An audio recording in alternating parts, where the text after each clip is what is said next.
If you stare long enough, it will go away. I saw it for the first time when I was 10. I was lying in my bed, tossing and turning like usual. After about 3 hours of not being able to sleep, I decided to turn on my bedroom light and play with my toys. Something I knew I wasn't supposed to do so late at night. As I rolled over to flip the switch, a cold chill ran up my spine. I hesitated to turn it on and decided to take a quick look around my room. It was dark out, which is typically how it is at 11 p.m. The only illumination in the black void came from my Spider-Man nightlight on the other side of the room next to my dresser. My gaze fell upon that area, not quite knowing why. I finally flipped the switch. To my surprise, however, the light didn't turn on. My heart began to pound in my chest. I continued to look towards the dimly lit portion of my room. It was at this time that I heard something that made me shift my gaze towards my closet. It was the sound of crying. Well, whimpering would probably be a better word for it, as the sound didn't seem to have too much emotion behind it. I slowly pulled the covers off of myself, exposing my body to the chilling fall air creeping its way in through a draft under my door. I attempted to flip the switch again, but nothing happened. I was terrified. I thought about running out of my room and into my father's, waking him up and asking to sleep with him for the night. I quickly put that thought out of my head, however. Dad has to be up for work very early and probably wouldn't be happy by the disturbance. The whining from my closet continued, and I decided that I would go check on it. I was young. What can I say? I lifted one foot off the bed, and the other quickly followed. In just a moment, I was on my feet, making my way towards the door of the closet. Just as I had reached the handle and was about to turn it, the crying stopped. I just stopped. My heart was beating a mile a minute at this point. I grasped the closet door and slowly opened it. I hesitantly looked inside, but what I found wasn't what I expected. There wasn't a monster, or a ghost, or anything like that at all. It was just clothes. As I searched around in the closet, I noticed that my nightlight had begun to lose its glow.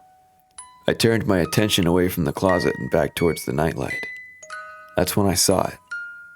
Standing behind my dresser, staring directly at me. It looked somewhat human, except for the fact that it wore no clothes, and its skin was as pitch black as the night sky. It was easily 6 feet tall, and its back curved at an unnatural angle. It had 2 bright white eyes, but no other features that I could see in the faint light. Its hands, or claws is probably a better term, were wrapped around the top of my dresser. I stood, motionless, staring at the creature. It did not move. It just stared. I tried to scream, but no sound came out of my dry throat. I slowly made my way to the door of my room, never looking away from the creature. I turned away to find the handle, and I heard a noise that made my blood run cold. It was moving, slowly but surely sneaking up behind me. I quickly turned around and almost fell backwards in terror. It was right behind me. It was much taller than I expected it to be. Its head almost touched the ceiling, and its lanky body stretched and contorted, showing that it was slouching. Its claws were in the air as if it was ready to attack. As I looked at it, it seemed to be frozen in place, as if trying to pretend it wasn't there at all. I had no idea what to do. If I opened the door and ran, it would surely get me. It was mere feet from me at the current moment. I knew it had to be fast by how quickly it got from behind my dresser to right behind me. I was breathing heavily. My heart felt like it would jump out of my chest. There was nothing I could think to do but stare at whatever exactly it was that was in my bedroom. I stood there for what felt like hours, trying my best not to tear my gaze from this abomination. After a very long, uncomfortable staring contest, it began to move. Lowering its claws, it slouched down even further, turned away from me, and started towards the closet. It opened the door and went inside, shutting the door quietly behind it. I let out a breath that I didn't even realize I was holding. The first thing I thought to do was to try the light switch again. To my surprise, it worked. The room lit up like a savanna at sunrise. The crying noises were gone. The monster was gone. At least, I hoped it was. I was too afraid to go open the closet door back up. Can you blame me? I was a little kid. I was traumatized.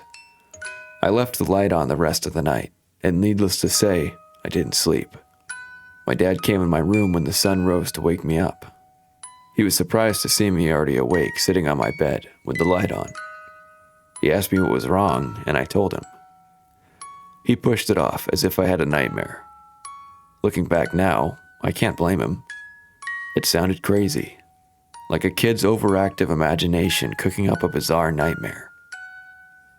But it wasn't a nightmare.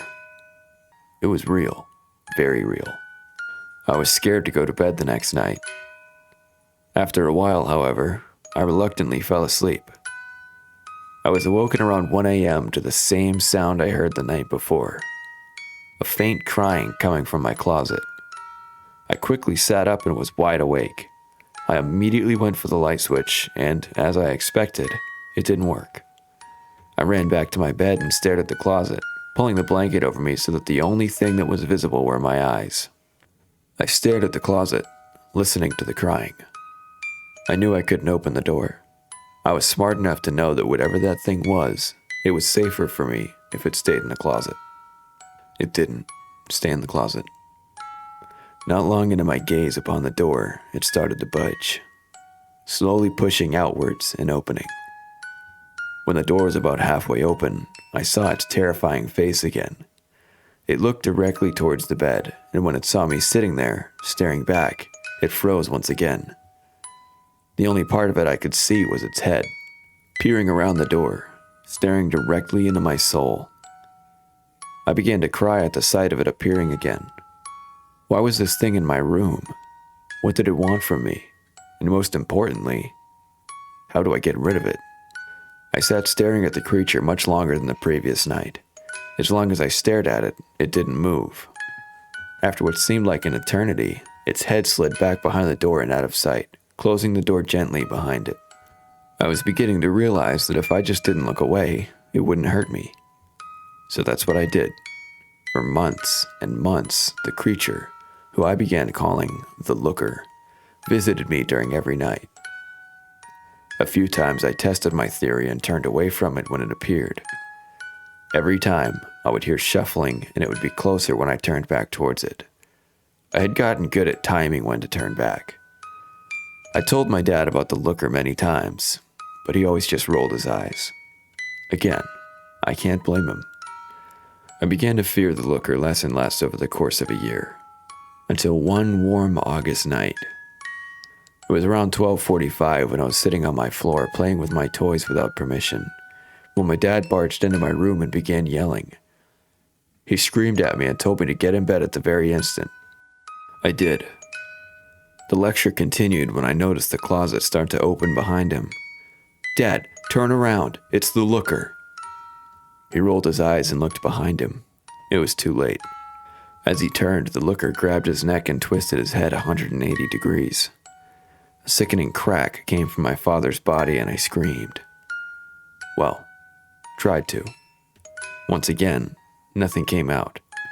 I backed up against my wall and cried, staring at the creature who I was starting to believe was harmless. It looked back at me with its cold, white eyes.